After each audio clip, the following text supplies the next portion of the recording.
today's wedding, and I wanted to go through a few of the things we commonly get asked, or a few of the traditions that people will ask us about.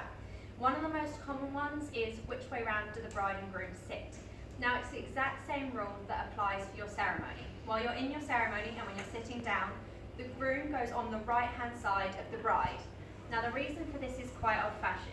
It means that it leaves your strong arm, which would be your sword arm, free to defend your new wife. Now, the one that I prefer is a little bit more romantic. It is that it leaves your wife closest to your left-hand side, which is obviously where your heart is.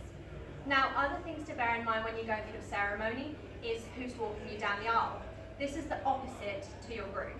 So if you are being walked down by your dad or your brother, they'll go on your left-hand side.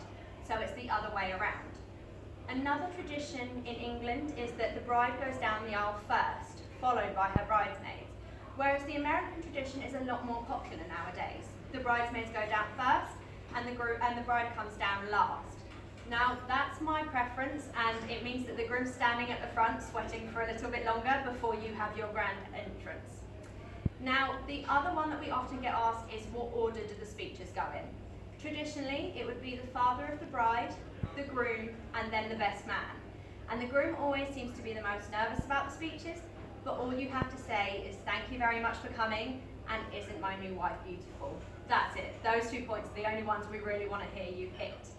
And again, it doesn't necessarily need to be the traditional way anymore. Most people do something totally different. We've had brides speaking, we've had mums speaking, we've had friends speaking. It doesn't have to be the 3 traditional speeches. What matters most is that your wedding day is specific to you, and you have everything that you think is important for your big day.